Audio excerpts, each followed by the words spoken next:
Hello, and welcome to the Empowerography Podcast.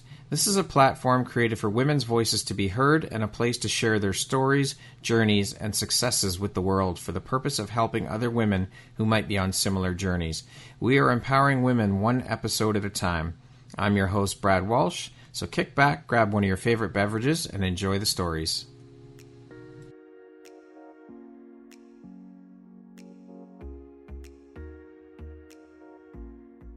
What if I told you the only thing standing between you and your next big opportunity is your voice?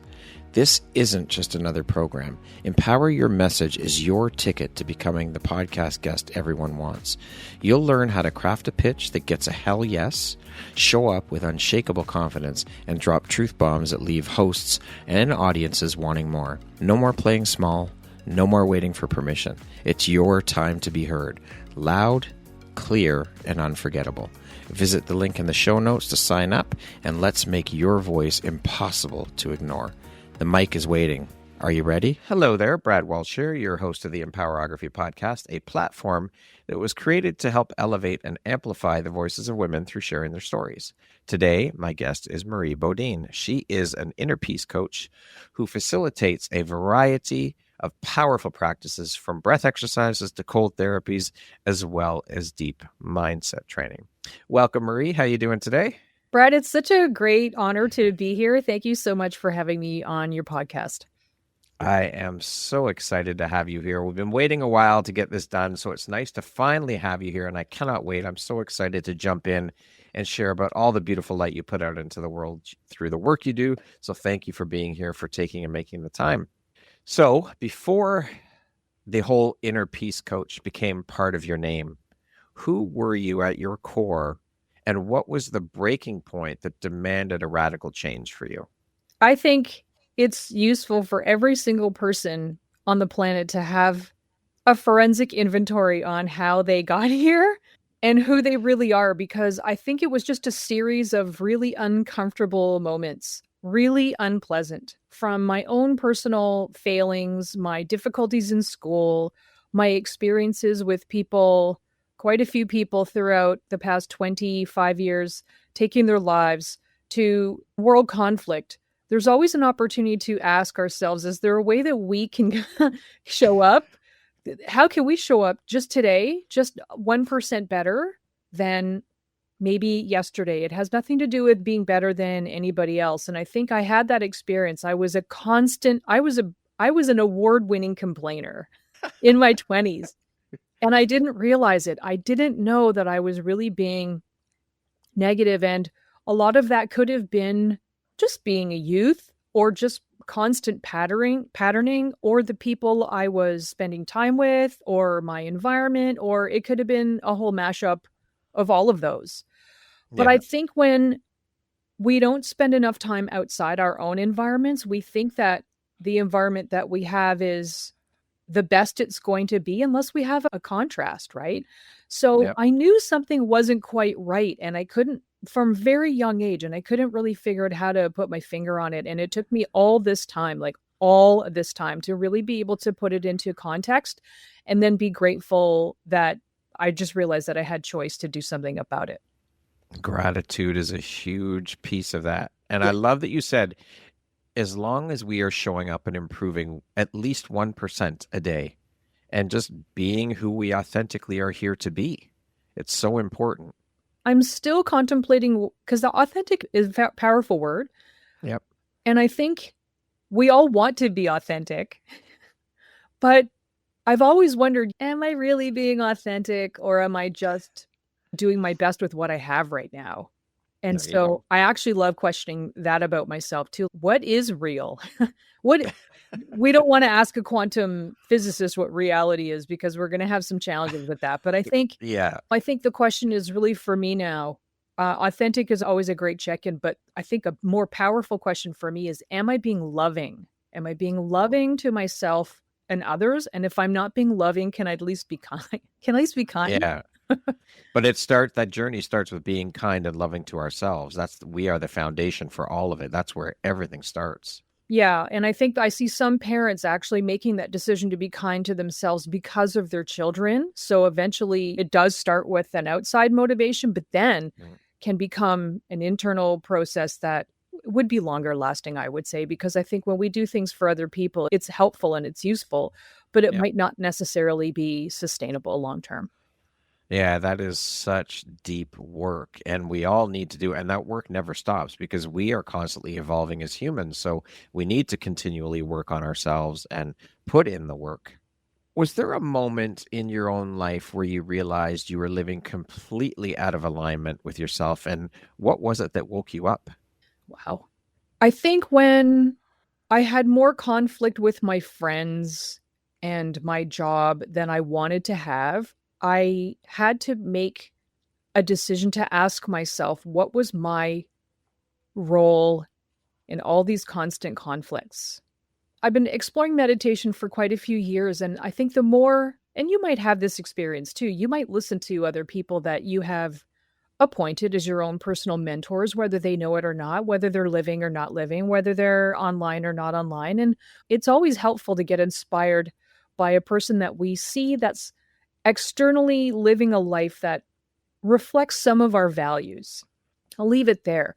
And so when I looked at my life and when I looked at other people having successful lives, and I don't want to get into the weeds about things looking great online because again, this has something to do with our value systems. Does this person look like they're living a set of values that seems similar to something that I'm attempting to create for myself? That's really where I started. It's kind of what's important to me. Is Yeah. fighting important? Is being right important? Oh, for sure it was at one point. Yeah. That was the most important thing because of my defense mechanisms. I had to be right because being wrong was threatening and being wrong meant I was going to get in trouble or whatever, school or whatever. And so when I realized that the people that were living a life that seemed similar to my value systems weren't thinking the things that I was thinking, I just thought, oh, I'm thinking things that aren't supporting my best outcome based on the value systems that I think I want to express right now. And that was a very painful series of moments because then I had to, and I think people are going to really either cringe at the thing I'm going to say next or celebrate the thing I'm going to say next. I had to take full responsibility for what I'm thinking, what I'm actioning, and how I'm feeling. And I, at a very late age, would say that's when I became an adult. I had to put my girl pants on and then start taking responsibility for everything that I co-created in my life. And that was very not fun. But when you realize you have an opportunity to create a life that actually feels good, because it's just an opportunity, it's like you said, Brad, it's work, Yeah. then we can choose to, I think, create a different set of expectations for ourselves that we don't have to share with anybody.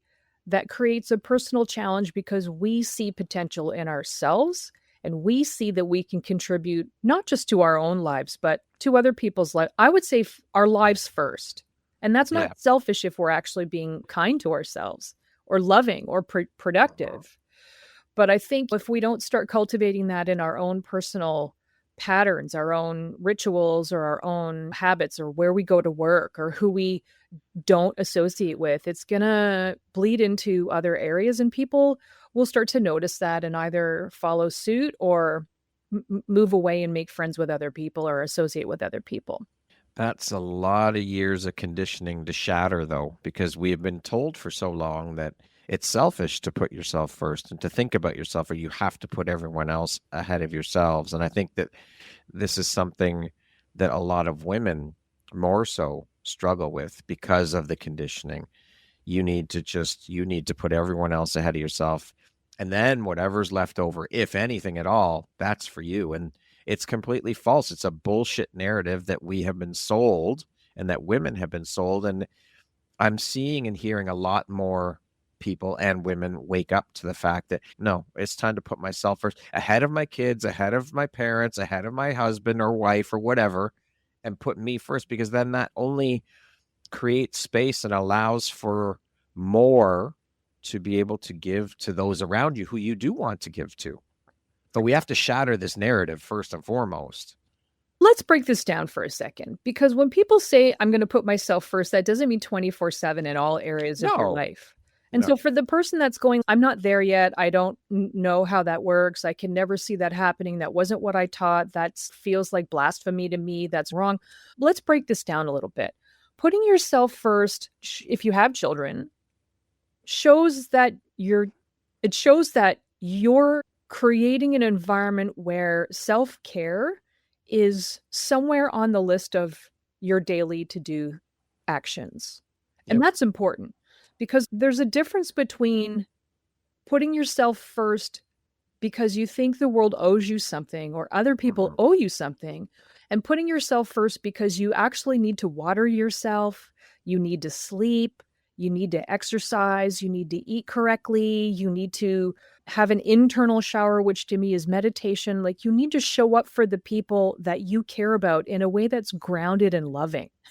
Yeah. So if you're giving from a place of generational sacrifice, your children will actually follow a belief system that sacrifice is more important than health. And that's going to be useful for a while, but again, create some pretty detrimental outcomes long term. And I think we need to start looking at these things not as everything or nothing. So maybe on a certain day of the week, I don't call anybody, and it's just me day.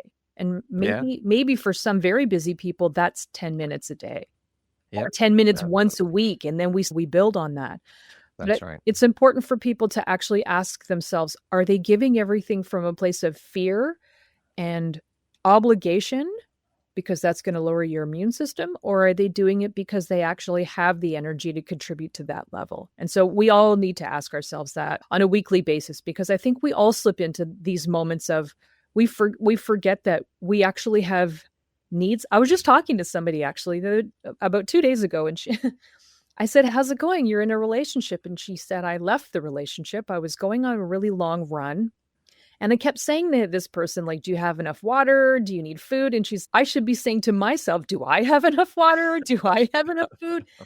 And I said, yeah, that's really great that you're asking yourself that question. If you're not asking yourself if you have enough water in a non-emergency before someone else, then there's an opportunity to realign what you're doing. Yeah, absolutely. I love that. Thank you for clarifying that. How has your personal story shaped the way you facilitate practices like breath work, cold therapy, and mindset training? And how have these practices helped you to become the Marie you are today? Beautiful, beautiful. I love that. So I think in every day, most people have a ping pong match in their mind between feeling safe and feeling like they need to look out for something. So I live downtown in a very alive city. There's a lot of action going on. It's a little bit frenetic. Sometimes I call it Cookie Monster energy. There's just a lot going on. Yeah. And things happen when you have this many people packed into a tight space, and there's a lot of concrete and not a lot of nature, and there's a lot of high energy. And so we never know what's going to happen. I'm constantly like looking out for myself, where if I was in another environment, maybe I wouldn't be always on guard. And I think it's important to really just check in to find out, how are you approaching a moment? Are you feeling defensive? And the most important thing is just to be in the present and be aware, like, how am I feeling? Is this person dangerous? If they're a coworker, then probably not. So we don't need to be defensive. And I think it just took me a long time to really understand and to create systems that reflect not only what I used to feel pretty much all the time, but pieces of what I think people constantly feel, especially when they're living in a fast-paced environment, especially when they're in front of an ice bath, which is never easy. Like, it's never a non-event. It's challenging. So when I assume people are challenged with a thought process, it makes everything easier, because I will never say to someone, just get in the water. I'm never going to. What's the big deal? What's the big deal? No, it's not like that. There is a constant conversation with most people, even extremely experienced people, because it's hardwired in our system. We can't get away from these thoughts. What we can do is we can say, oh, this is a human thought. And all thoughts are okay in most environments. Like we want to just keep it realistic. So if we're feeling fear all the time, even when nothing wrong is going on, we need to really look at that. But when we're actually voluntarily going into cold water, there's an opportunity to not try to push the fear away. This is the big magic that I really want to share with people here today. And I tell people often in my workshops, like, I want you to feel this because fear is always going to walk with you through your life, but we don't want it to drive the bus in non-emergency situations. So we get an opportunity to feel it anyway and go in the water and learn a breath practice that will help teach our body that we're actually safe while it's experiencing and perceiving an emergency, because that's what cold water shows the nervous system. So it's a mind-bending experience because we're trying to entice the body to feel safe in an emergency when all the cues are indicating otherwise. And I think that's what's so powerful when people can sit through that and breathe through that and then realize their body will reorganize internally. And then you'll find that calm within most people under 2 minutes, even brand new beginners, like never before people. And then they get out, they can start to see how that model will work in other life situations, like when a loved one has an emergency or when they receive the worst news of their lives. Like, how can they use the breath technique and the mindset training to understand that this is another life moment, and they have a strategy now or multiple strategies that they can use to realize that they can action something positive, even though it feels really horrible. And of course, emergencies are separate. We touch on that later, but I think it's important that everything isn't an emergency. Yeah. Everything isn't a crisis. Like, because someone else bought the last baguette and you don't get one at the store now, don't be bothered by it. Like, just figure it out, because your body is starting to think that all these things are problems. And if you keep perceiving them as problems, your immune system is going to start getting very overtaxed and overworked. And then that's when we start to see things go sideways with health. What would you say are one of the biggest benefits of cold therapy? Brad, I'm guessing that you've either been to a gym in the past or you go to the gym regularly. And when we look at physical processes that happen in the gym, there are very similar situations or very similar outcomes that happen with cold and sauna for sure. And so cold is a vasoconstrictor. The cold water will constrict your veins. And it's similar to what happens when we do things in outside exercise too. But when we're lifting weights, the veins change when we're exercising and we're running. All kinds of muscle fibers are getting worked. But cold specifically contracts those muscle fibers in your veins, your arteries, and your capillaries. And that's a huge advantage when we're looking at cardiovascular health overall. Like, we lift weights because we want to get the muscles of the skeleton strong, and we run because we have cardiac tissue that we want to exercise. And cold is like weights for your veins. That's as simple as I can put it. If people understand what happens in the gym, that's an easy way to understand what happens when we get into cold water. And having strong vascular system is hugely important, not only for the tertiary and all kinds of other processes that happen chemically in our system, in our brain and everywhere else, but just the fact that we can have those fibers open and close more efficiently is going to help with all processes, not just now, but in the future.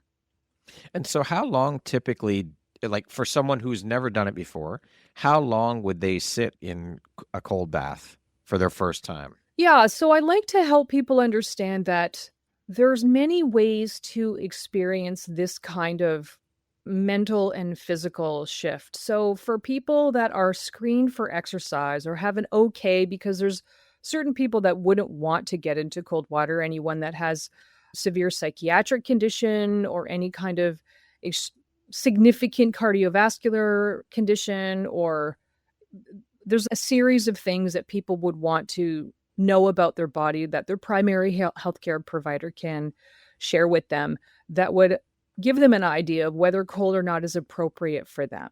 Most people that are screened for exercise are able to, but there are other conditions, and there's a list of them. So I think it would be useful. People can always contact me later, but I think there's a list that their doctors would know about. So what I like to say is, even though I have had workshops with people dipping at 5 or 4 Celsius, which is very cold for a short amount of time, there's always an opportunity for people to get into a cold shower at just regular tap water, which is still extremely bracing for the beginner. So what I like to say is if you want to take a shower or a bath or what have you, when you're done, just turn the knob to cold. If you're finished a bath, then you can just get up and do a cool rinse, and do a rinse that's going to be challenging but tolerable. And that's going to be different temperatures for everybody. But I think we're always going to have that recoil response in the beginning, and the gasp reflex is going to happen. That's a super normal experience. So I think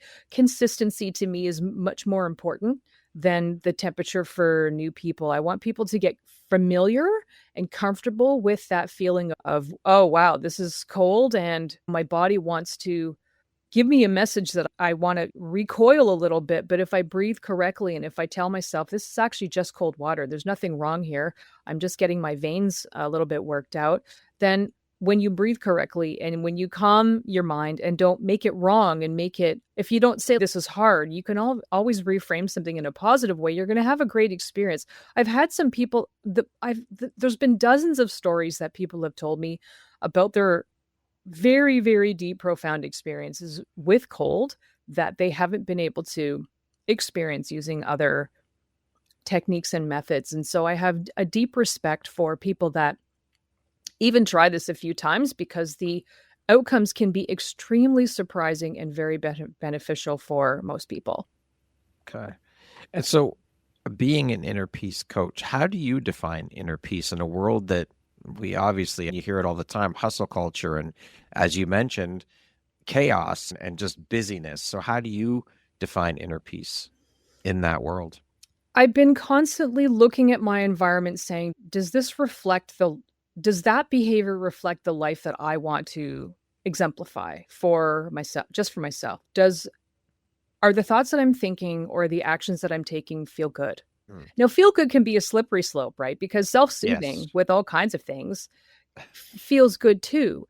But does it feel true to my heart? Does it feel true to my vision, my best vision for myself?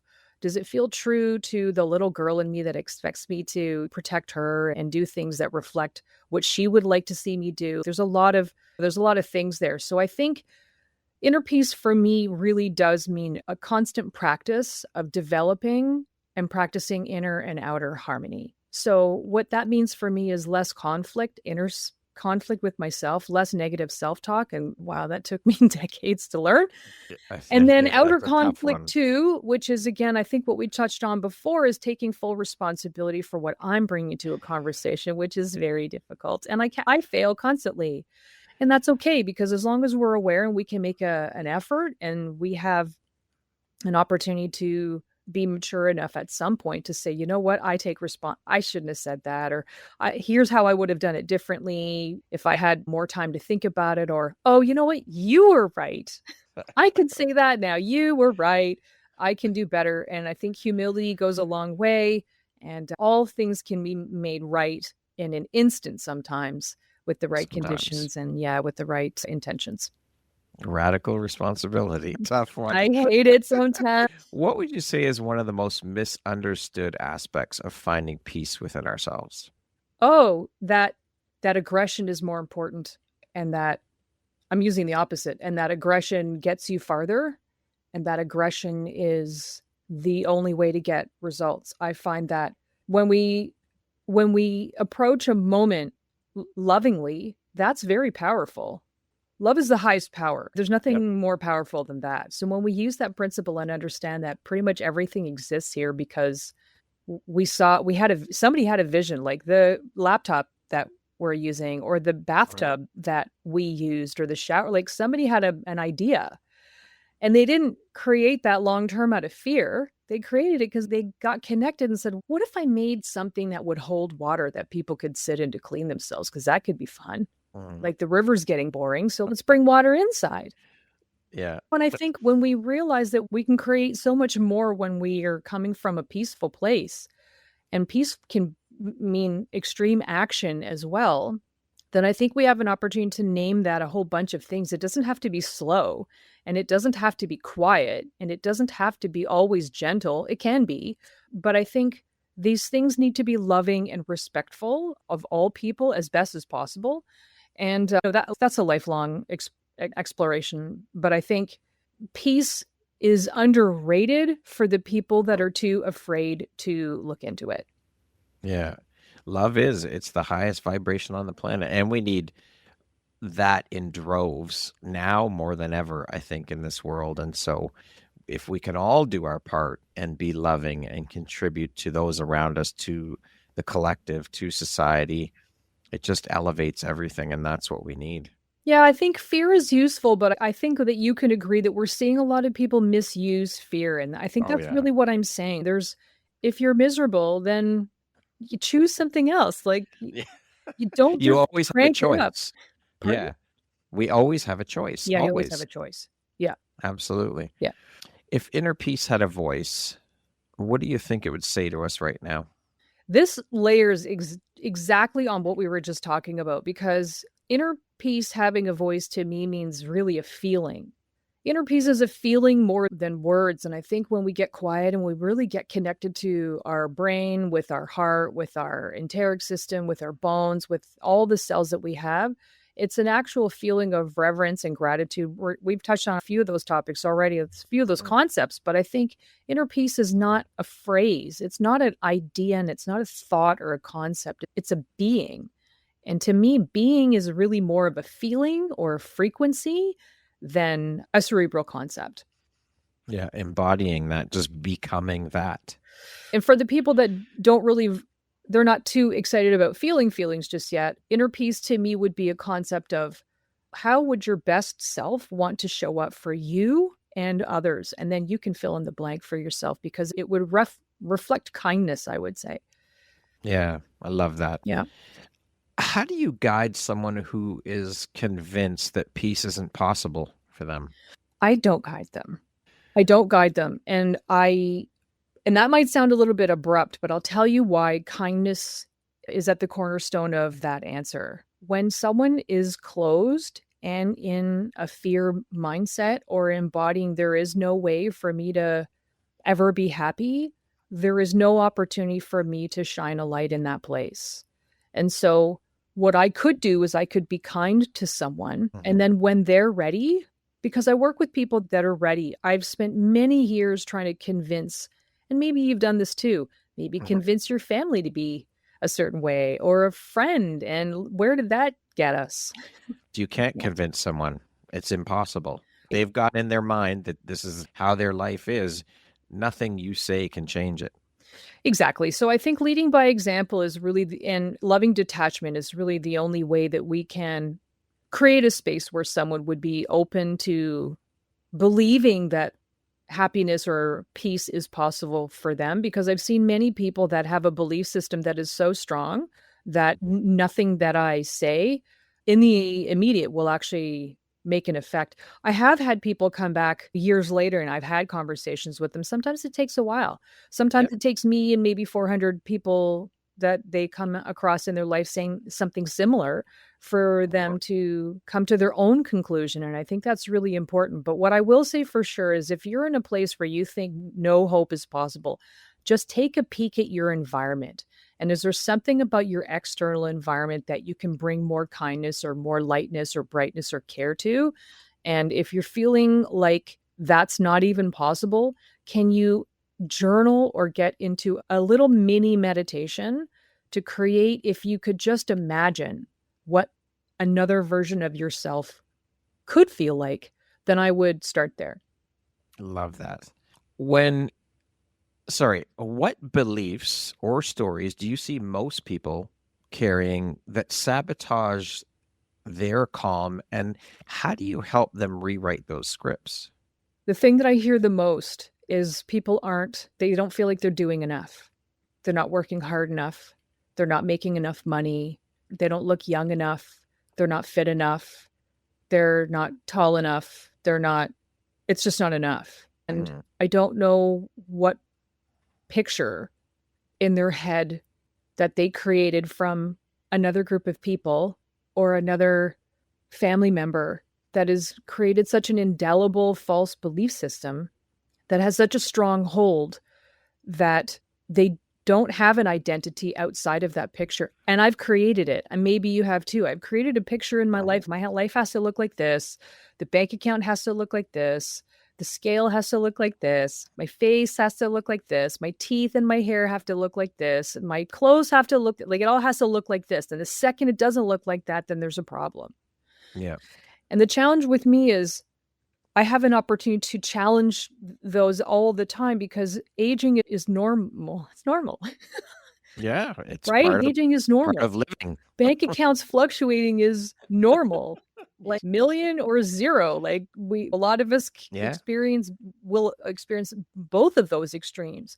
And it doesn't define who you are as a person and who you are when you got here. It doesn't define that. So I think it's an ongoing process, but I think when we get into the pattern of believing that these things are true, we never get to actually experience how great we really are. Because what if the beliefs that you have, even if they're great, are still limited? And I know that family dynamics do have a big influence on creating negative things, but I'll tell you why it's not true. Because if it was true, the entire world would believe that about you. And so to me, if the entire world doesn't believe that you suck or that you're too heavy or that you're not blonde enough or that you're not rich enough, if the entire world doesn't believe that, then it's actually a story. And because it's a story that's a construct, then we have an opportunity to just chip away at it until we actually create a new story that's more positive and more empowering. And more often than not, those stories, those thoughts aren't even yours. They've been given to you by someone else, handed to you by someone else. And because it came from them forgetting who they are too.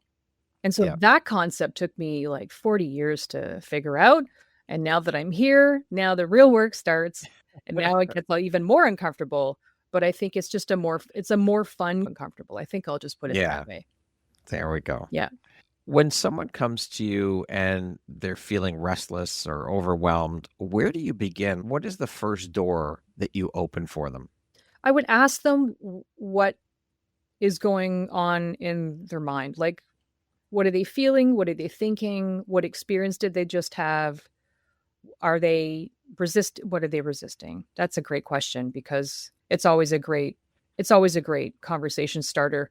And if they don't know, then they can follow the uncomfortable body feeling. Like, are your muscles tight? Do you not want to sit down? That's usually just a dysregulated nervous system.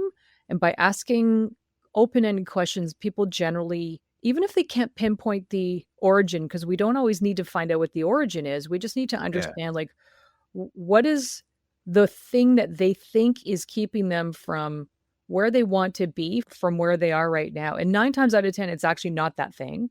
Like, it's not money. It's not your job. It's not how you look. It's just the fact that you've forgotten some pretty amazing things about yourself. And usually when we get out of the details, then we can start reframing a more positive, more realistic thought. And I think a lot of people spend a lot of time looking at all these little details in life. And when we drop the details and take a wider scope, we start to see that micro-focusing on these little things that we think are important actually aren't really important. Like the things that we both thought about yesterday most of them aren't going to matter 100 years from now or 10 years from now. No. And so it's great to have that little check-in. Can we just not make it such a big deal? And then we can get to maybe the deeper challenge. Oh, maybe I just didn't actually sleep properly. Or I'm angry because I mismanaged my time yesterday. I didn't get to the gym and now I have all this bunched up energy that I want to get out of my body. Or maybe I'm just thirsty. Or hangry. Yeah, maybe I just need maybe I ate the wrong foods and that kind of stimulated the wrong kind of part of my brain. And often it's thirst. Yeah. What is one breath or cold exposure practice that you believe every listener could start today to start to create real change? If people are screened correctly by their doctor, and if they don't have Raynaud's or any other condition, I would say run your hands under cold water or splash your face under cold water or just dip your face in a little bowl of icy water for a few seconds. Your lungs will tell you when to take your face out. And I think box breathing is the most important. And we didn't really touch on breathing too much, but to alleviate stress, there's two really magical things that people can do. They can get into the present moment in a non-emergency. They can look around and go, oh, actually, like nothing's on fire. Cool. How am I breathing? Am I breathing in a calm way? Does my body perceive that I'm calm using the patterns? Because your pattern will change your brain chemistry. It's been shown already that a maladaptive breath pattern is one of the contributors to Alzheimer's and other brain diseases. We'll probably be hearing more about that over the next 10 years. It's just emerging science. But I think when we learn how to breathe correctly, like we did when we were babies, box breathing, which is also called tactical breathing or used by many people, including Navy SEALs, helps us re-regulate our patterns, because right now we often breathe 20 to 30 in and out breaths per minute. Okay. 100 years ago, according to some scientists, nobody did that. We were breathing 5 or 6 breaths a minute. Wow. And that makes a huge difference to the gases in your blood and your tissue and your brain and your thought processes, because the chemicals that you create in your system come from what you eat, how you're moving, your posture, what your thoughts are, and your breathing tidal volume and your breathing rate as well. So I think learning how to slow your per minute everyday breath down and breathing from the correct places using your diaphragmatic muscles, your breathing muscles, and all kinds of other correct breathing muscles, as opposed to using the neck and the head and the jaw and the upper quadrants. You have an opportunity to connecting to calm a lot more quickly. I would say that to me would be, if you never got into cold water, just learn how to breathe in a way that reflects calm. And if you're not sure, there's a ton of videos. I have videos on my webpage, but you can learn about box breathing. Children are using it now. It was mandated, I believe, either last year or 2 years ago in New York schools for kindergarten to grade 12 now. Like meditation and breath practice is mandatory because they see now the huge impact that it's providing. And it helps keep people calm because it's coding people for no threats. And I think it's important and amazing that they are teaching kids that in school now. And I think we need more of that. We need more mindfulness. We need more things like meditation, breathing exercises, yoga, all of these things. And it needs to start with our kids. Can you share an example of box breathing for those who might not even know or have never heard of what box breathing is? Yeah, so I love, and thanks for asking that. I think when I teach younger people how to box breathe, we really want to get a temperature of where they're currently breathing. So I want to look at someone and see what's their current respiration pattern. Like, what does it look like? Because if it's coming from here and they're not even sure anymore how to connect with all of their breathing muscles, we want to spend more time doing that. Great. So basically I would say, just for today, just for a short little tutorial, is take your 2 hands and put them on each side of your waist below your ribs. And if you take a slow and just relax your jaw and relax your neck and relax your shoulders. And for some people, that's a lifelong endeavor. Great. So maybe your shoulders are as relaxed as they're going to be. If you take a slow nose inhale, I want you to just be mindful of your waist pushing into your palms as you breathe. Of course, your front and your back is going to expand as well, but we want to actually see if we can get that moving a little bit, or put your hands on your navel and your back. And if you can feel things expanding just a little bit and then going back as you exhale out your mouth, we're just looking for a little bit of movement below the chest, below the ribs, so we can get those very important muscles that are extremely valuable and integral to just respiration. We can start there, and then a box breath using those muscles will be a slow nose breathe in for 4, and then we just hold it for 4, and then we exhale out for 4, and then we pause for 4. And if we do that 5 times, that takes about a minute. And so we're really looking for 1 inhale to be 10 seconds, not 3 inhales to be 10 seconds. And so even though that's an unnatural pattern, because it's not something that most of us would do without thinking, we can train ourselves to slow the rate of the gases moving in and out so that the brain can function in a more coherent way. That, by the Beautiful. way, So, would also create coherence with the heart and the digestive system and the brain too. So then when we breathe that way, the brain shakes hands with the heart and the heart shakes hands with the digestive system. And then they're all having a three-way party. it's all cohesive. So breathe in for 4 through the nose, hold for 4, release for 4, then pause for 4 and Right. do it again 5 times. Okay, perfect. Thank you very much for sharing that. Hmm. And I would imagine that I think you touched on that even with cold therapy, breathing is a very important part of that. It's interconnected. I can't imagine one process in life where breathing doesn't come into play in the action, to be honest. So I think when we run, that's a different pattern. When we laugh, that's a different pattern. When we're crying, there's a different chemical pattern, a different process. When we're in pain, we hold our breath.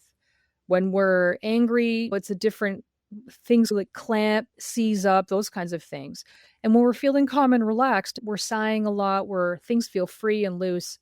And that box breath, if you're doing it for just 5 minutes, you'll see a huge difference in your brain processes and how calm your body can feel. You can obviously do it for more, but I would say to actually see any kind of significant effect, 2.5, 3 to 5 minutes would be ideal.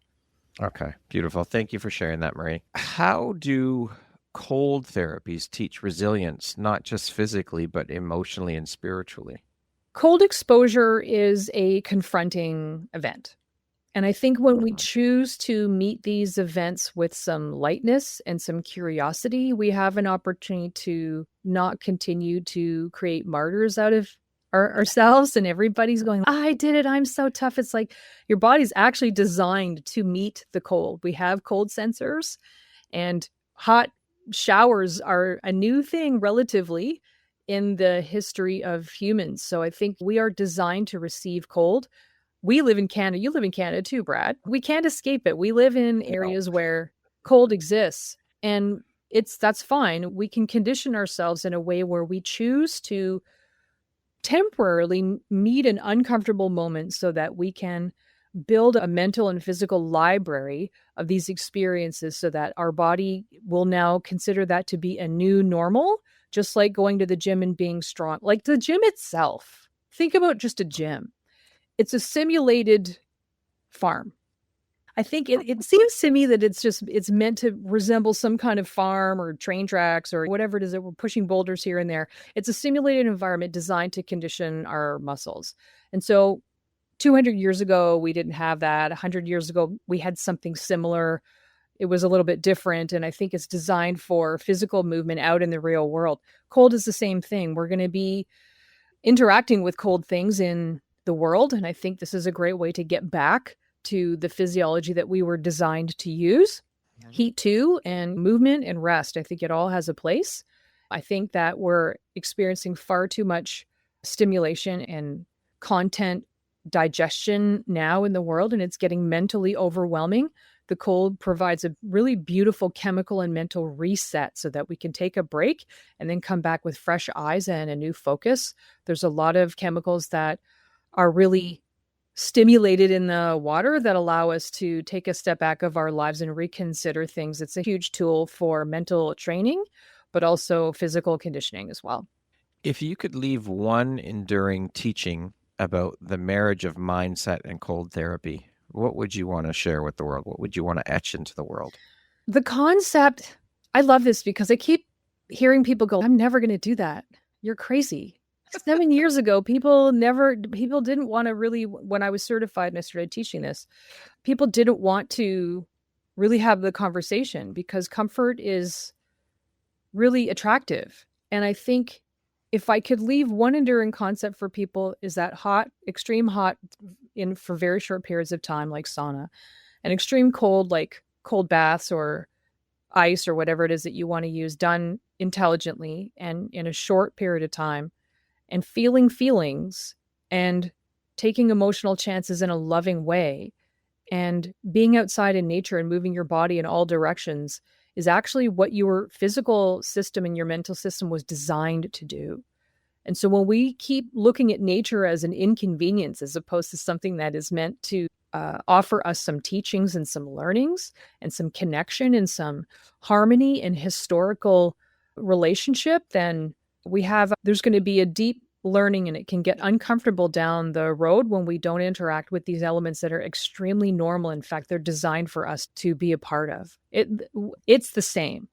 Water, Yeah. cold, hot, nature, sun. The sun is really important when you develop a healthy relationship with it. Wind, Yeah. water, air, earth, all those things, they seem so unimportant when we just look at them, and then we look at them as external things. But it's really important that we develop relationships with all these elements. For sure. Grounding is becoming hugely popular. And you think about when people are sitting there working away and they haven't had a break, what do people typically say? Get outside, get some Outside. sun, go outside and experience nature, just be in nature. It will help reset your mind. It'll help give you a mental break. And then you can come back and look at whatever it is with fresh eyes and with a fresh mind. It's good. Nature is beautiful, and there's so much out there. I love that you said that about grounding. You said something that grounding is becoming more popular. Yeah, that's what we were doing this whole time. But it's now being talked about more, and people are getting on the bandwagon with grounding, and they're learning about it. But it's been around forever. Yeah. And I think the difference between all these things now becoming more, I think there's two things that's happened that why we're starting to relook at these things. We got so far off course because we built these beautiful houses that keep us safe, and we have running water, and we have heat that we can control, and temperature and moisture. We can control all these things. And that's really, it's fun. It's fun, and it's a luxury. But I think the fact that we decided to separate ourselves and create cushioning around these things that were extremely integral to our health and our vitality. And now when we, for a good reason, for also a sad reason, but more a good reason, is that because we can measure our body and our processes when we don't do those things. Like when we don't exercise now, we can see what's going on. When we don't eat clean, when we don't sleep, we can see the effects of that. So when we don't move our bodies in certain ways, or when we don't actually get out in the sun, we don't get the same kind of chemicals in our system. We don't have the same hormonal profile. We don't have the same calm or stress profile. Like, it's different. So I think the cool thing about that is we've created all these really beautiful luxuries. And through that, the most interesting thing to me is we've created technology where we can measure what happens if we do these things and what happens if we don't do these things. So I think it's important to invite curiosity and not assume that comfort is actually the ultimate goal in life. And I understand why people thought that was the case throughout history, because it was pretty challenging, very challenging. But I think we just kind of went a little bit too far. And now it's time to build a little bit more balance. Yeah, for sure. Agreed. When you're guiding someone through mindset work, how do you help them spot the hidden assumptions shaping their reactions to stress? I'll ask them that if what they're thinking, especially if it's negative, is providing them the outcome that they're looking for. And most of the time they're like, actually, no, it's not. It's actually not helping me. It's not helping me at all. It's actually making things worse. And so I say, okay, great, because it's a compensation pattern. And what we're really trying to do by doing these things is we're trying to avoid more pain. We're actually creating more pain by avoiding pain. And so let's just say, Brad, you and I, we probably brushed our teeth today. Let's just look at it that way. But why? It's an automatic. Yeah. Yep. It's just, you just do it. We know what's going to happen if we don't. Yes. So that's really clear. There's hundreds and hundreds of people that do it. We have a pretty good idea of if we don't do, we know what's going to happen. So there's some people that just can't put that together with exercise or good sleep or cold and hot or hydration or positive thinking or stressful thinking. They just can't see the outcome far enough ahead, because I just don't think that they're either seeing it happen outside of them or they're talking. Because I know a lot of really sick people right now. A lot of sick people. And so I can see what they were doing, what they are doing now, and then where they're headed. And I get it. There's parts of my life that I'm still in major denial of, but there's also parts of my life that I'm very proactive in. And humans generally are reactive as opposed to proactive, except when it comes to teeth for some reason and getting a haircut. We're all cutting our hair and we're all brushing our teeth, but everything else is just a big roll of the dice. Life roulette. So I think when we look at it that way, there's an opportunity to take the teeth brushing and say, what else in my life that I think is healthy and a good idea? What if I did this for a whole bunch of times? what are the benefits that could happen? What's the outcome?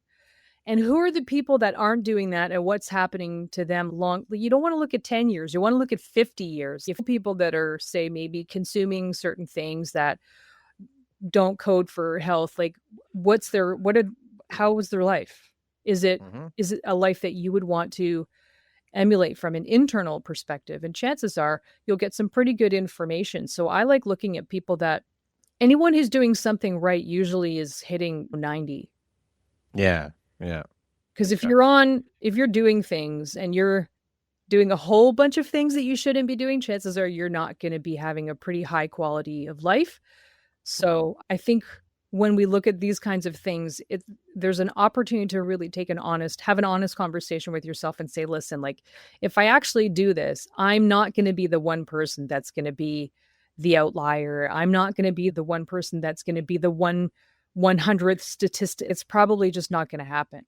Yeah. So there's an opportunity to feel better doing these really small things, like moving your body just a little bit, touching a little bit of cold, learning how to breathe correctly is going to solve a huge amount of problems.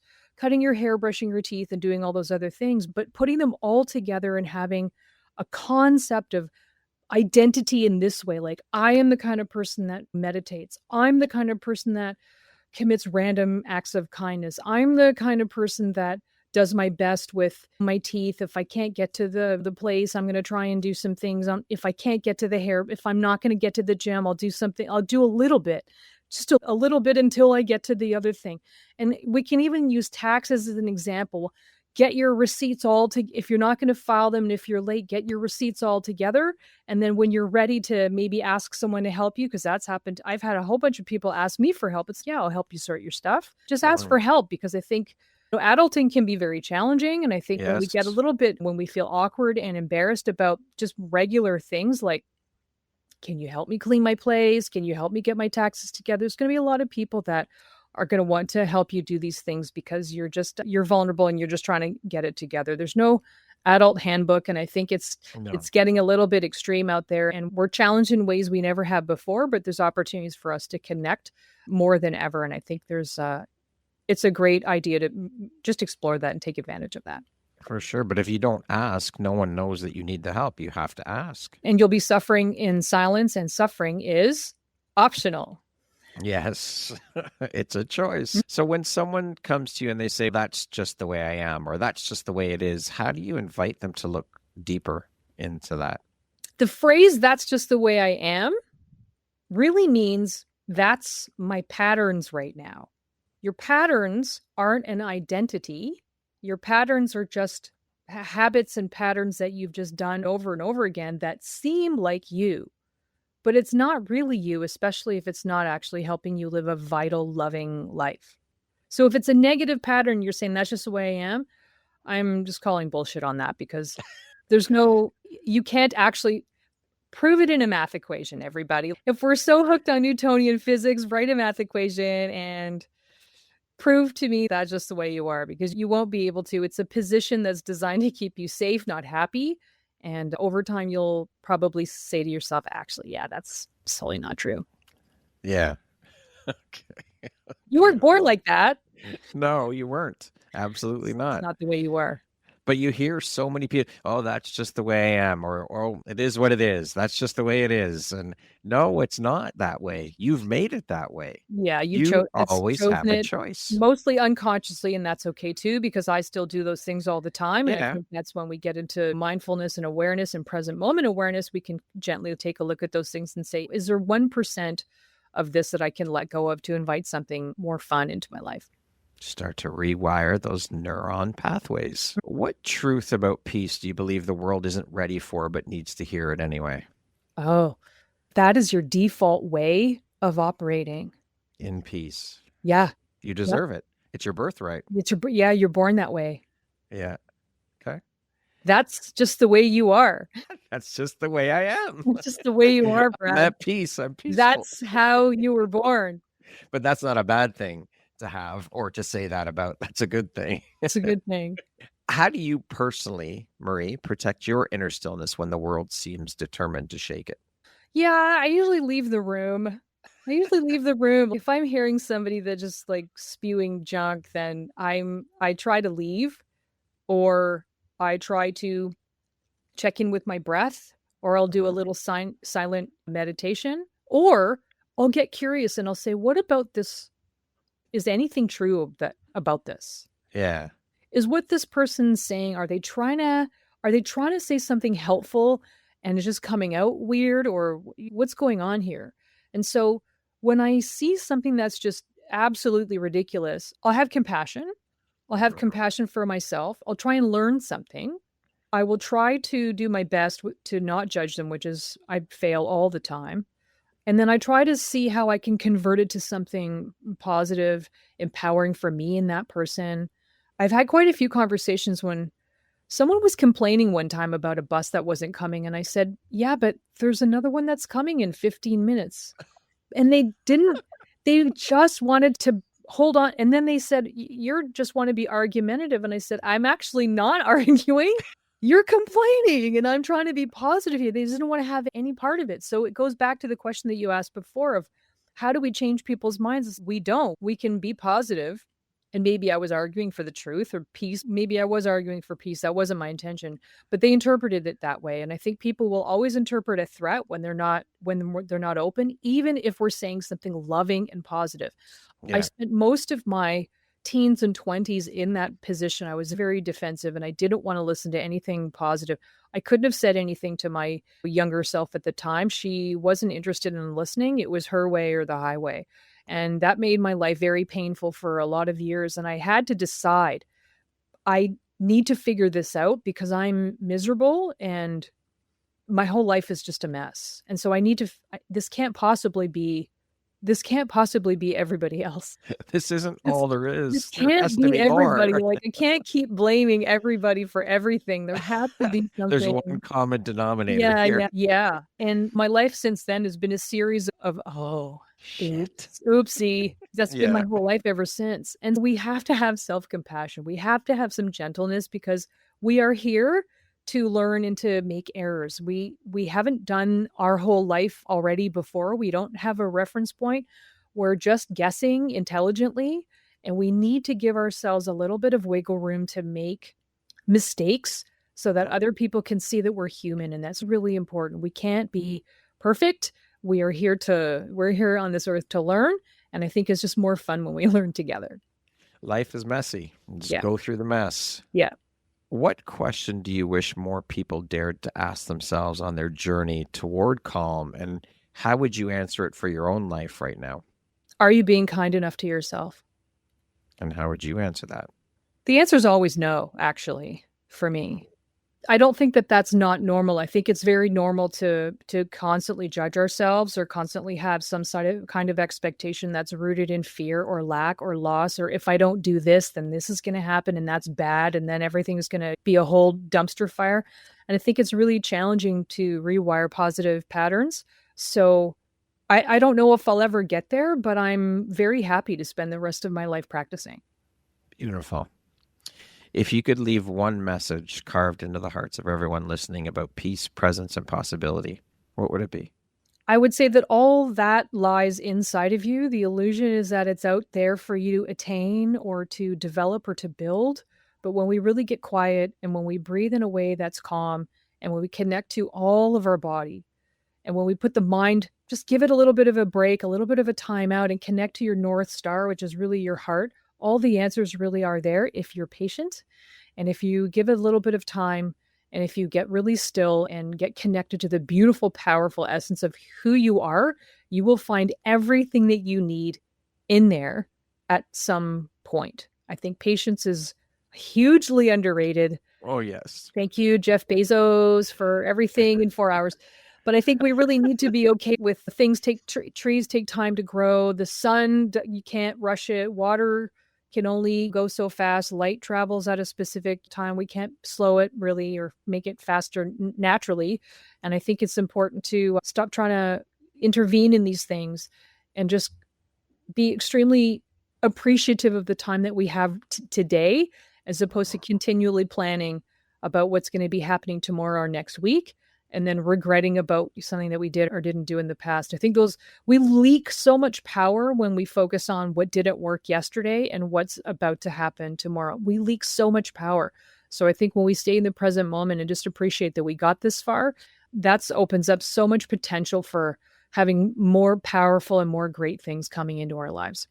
And there you go, being in the present moment and being grateful for that moment, because no one's promised tomorrow, and you actually also cannot go back and change anything that's happened previously. It's already done. It's over. So live in the present moment. And that's a hard thing to do because we want to plan for the future. We want to think about the future, and we do get stuck in the past, and that's where trauma lives and all of these other things. So it's about being in that present moment. It is so important because really that's all we have.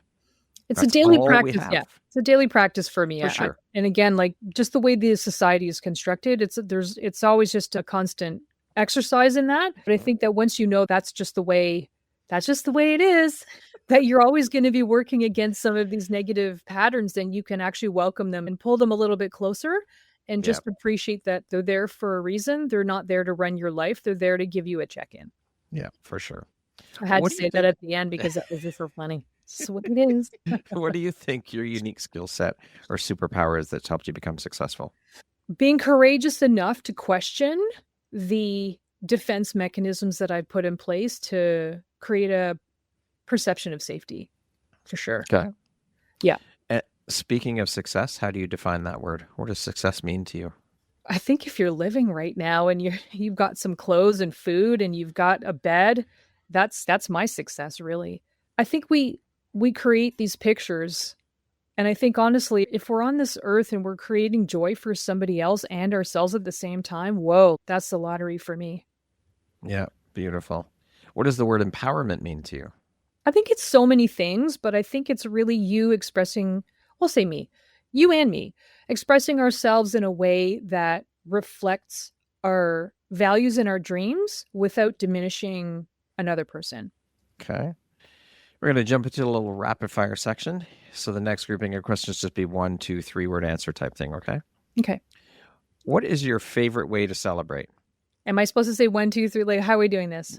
No, just keep the... Oh, tell you what my top 3... Yeah. No, what's your favorite way to celebrate, but keep it short. Like these are just a rapid fire thing. So just quickly move through the questions. Sparklers, always number 1. Number 2, conversations with the stars on my balcony. And number 3, celebrating it with somebody else. Beautiful. Use one word to describe your 2025. Uncomfortable. If you could teach the world one thing, what would it be? Self-respect. One book that's changed your life. Man's Search for Meaning. If you could be remembered for one thing, what would it be? Kindness. What is one thing that you love about yourself that is not related to your physical appearance? I have, as you have probably already seen, weird sense of humor. Okay. And that's what is one, it is. What is one word that defines the woman you're becoming? Oh, exceptional. Beautiful. That concludes our rapid fire section. Now back to our regularly scheduled program. I created a bonus question that I did not send you ahead of time. What is one habit, ritual, or practice that has been a game changer in your personal growth? Morning meditation as soon as I wake up. It's a non-negotiable, clears my head and prepares me mentally for anything that I imagine that I might face during the day, even if the outcome is not successful. When I'm not grounded before I leave my apartment, there is zero chance that I'm going to bring my best. And how long do you typically meditate then in the morning when you first get up? So I have a few different ones that I use. Sometimes I use very short 2-minute meditations with positive intelligence. Sometimes I have a guided meditation that I use that's 10 minutes. Sometimes I do a breath practice, which could be 10 or 15. Some of my other meditations are 35 minutes long. It's just different every day. Yeah. I think it depends on what I have to do and what time I wake up. I try and keep it an early wake up time, but I think it just depends on what I planned, how much sleep I had the night before, what's on my agenda for the day. But mostly if I'm living my life in harmony, I'm outside on my balcony and I'm doing my 10-minute meditation before anything else and my 2-minute positive intelligence meditation for sure. Okay. If you were to introduce yourself to me without mentioning your occupation, where you're from, your ethnicity, your nationality, where you grew up, all the day-to-day superficial markers that we use in our lives, how would you introduce yourself to me? Wow. I would say, depends on what mood I'm in too. I would say, hi, I'm fun. Beautiful. Nice to meet you. Fun. Yeah. I love it. Yeah. If you could step into my shoes, what question would you have asked yourself that I didn't ask you? Oh, what have I learned from all the pain that I've experienced or that I've witnessed? Okay, go ahead. And I would say that all the pain that I've witnessed and experienced have taught me beautiful, lasting lessons. And also, pain is negotiable. Pain is often a perception, and pain is extremely temporary. Okay. If you had the opportunity to sit down and have a 1-hour conversation with one woman, any woman in the world, who would it be and why? It would probably be one of my ancestors. And one of the reasons why is because I don't have a lot of documented history of what life was like for them. And I'm really interested now in understanding, I think, what women experienced 1, 2, 3, 4, 500 years ago and plus, so that I could get some more perspective on how I got here, but also have more appreciation on how much I already have. Okay. If you could go back and give your younger self one piece of advice, what would that piece of advice be? She wouldn't listen, but if she did, I would say that it's going to work out way better than you ever thought. Way better. Beautiful. Yeah. Lastly, Marie, if you were to deliver your last 30-second speech to the world, your tribe, your corner of the world, your people, what would that last 30 seconds sound like? What words of wisdom would you impart? I'd say that it doesn't matter how much time you have on the planet. It doesn't matter if you have 30 seconds or 30 years. You always have an opportunity to feel love in your body. And if that's not something that you're ready to do, take an opportunity to let someone know that they're loved. Beautiful. Marie, thank you so much for being here today, for taking and making the time to be a guest today. It has been an absolute pleasure chatting with you. A blast. I've had so much fun and I've enjoyed our conversation, every moment of it. I appreciate you. I am grateful to have you as a member of the Empowerography community and to call you a friend. Thank you so much for being here today and sharing your wisdom. Thank you, Brad. I appreciate you. Once again, my name is Brad Walsh, host of your Empowerography podcast. Today, my guest has been Marie Bodine. She is an inner peace coach who facilitates a variety of powerful practices, from breath exercises to cold therapies, as well as deep mindset training. Thanks so much, Marie. I hope you have a beautiful rest of your day. Bye now.